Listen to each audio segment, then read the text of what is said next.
And now talking about moving to the state of Florida for our local interest story. This is one I don't know if you saw, Roxanne. I sent you a little copy of it there.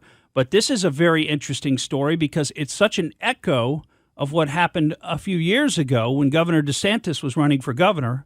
And that is, there is a highly ranked Florida Democrat who's now had some of his personal peccadillos outed and has had to decide to step away, essentially, from public life.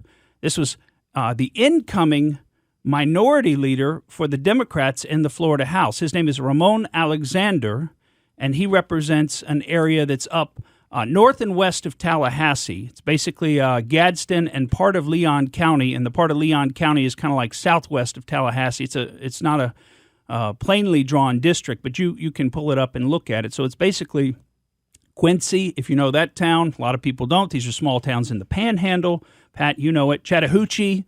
Some people will remember that from the Alan Jackson song, which, of course, is a river. But anyway, that's the area that he represents. And get this, he's had to resign because of sexual misconduct and harassment allegations made against him by a former male athletics employee at Florida A&M University.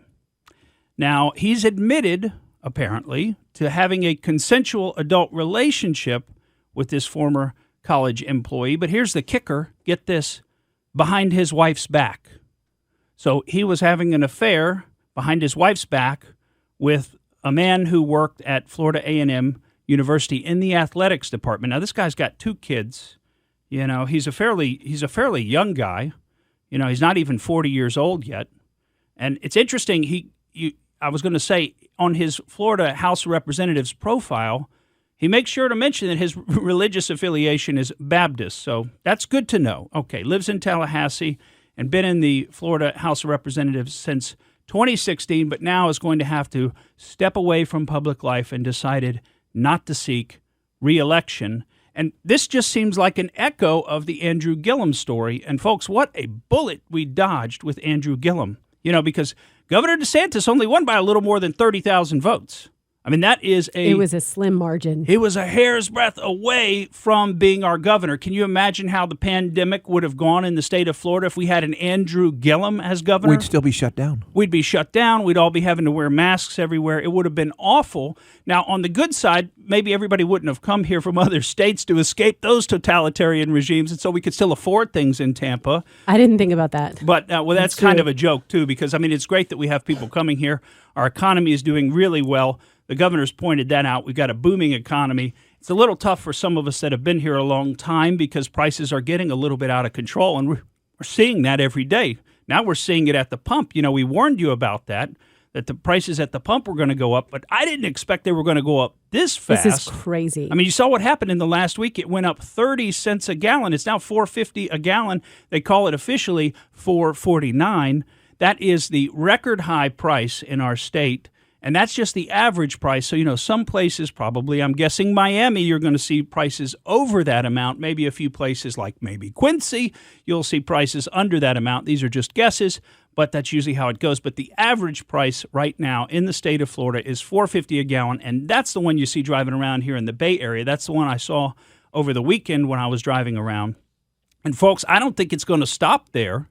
I don't think we're going to get any relief because we are coming into the summer travel season. And they say that the demand this summer driving season is going to be much stronger than it has been in the last several years. We can understand why that would be. They also say that there are lowering supplies here domestically, which is always good to hear, right? I mean, supply and demand. So demand's going up, supply is going down slightly. What does that mean? That means prices go up. That's basic economics, right? So prices are going to continue to rise. And apparently there's also stronger demand internationally, so we're going to have more demand for the gasoline from international markets and the oil from international markets. So we're going to be competing, and prices are going to be going higher, and you're going to feel that at the pump. And we told you, I don't know, a month or two ago, watch out for $5 a gallon. Now, all of the talking heads are telling you, oh, it's never going to get there. It's never going to get there. But, folks, it just jumped 30 cents in a week. Right? You think that's going to stop? We haven't even really gotten into the summer travel season, which starts with Memorial Day, which is coming up at the end of this month. So I don't think it's going to stop anytime soon. Now, they're telling you, again, the talking heads are saying, we're not going to see $5 a gallon, but we're going to see at least $4 for a long period of time. I say let's wait and see. How many times have they been wrong before? Just look at the macroeconomic factors that are at play here, supply and demand. That's what's at play. That's what's resulting in the higher prices. And I think you're going to continue to see that, just like you see it in home prices in the Bay Area. And folks, these are going really out of control for some of us. Now, Realtor.com, and this is probably not super official, but they do track quite a bit of data, so it's worth listening to. They did a study that they released in February. They ranked Florida the least affordable state in the country, with Miami, Orlando, Tampa, and Jacksonville all being in the top 10 for housing cost increases. My house went up $31,000 last week. It did. Did it? Oh, yes. What, on Zillow? Oh, yeah. Okay. Really? Oh, my gosh. Well, Pat George. So how will that affect property taxes? Well, property taxes is a complicated issue, but yeah, those are going to be going up as well. They're limited to how much they can increase the value, and then there's homestead issues and other things like that. But everything's going up, right? As the property values go up, the taxes have to go up as well because they're based on the value of the property. So, and don't forget the U.S. Census Bureau, if you didn't like Realtor.com, released some information about the inflation in Tampa and said that Tampa is actually experiencing higher inflation than the national average, and we're among the top. I think some studies rate us as the top city in the country this year for the rates of inflation. And folks, this is not going anywhere. This is going to be a continuing story, and we've got a lot more on the inflation story when we come back. Thank you for listening to the Morgan Streetman Show. We hope you enjoyed what you heard, and if you did, please click like and subscribe to help us out.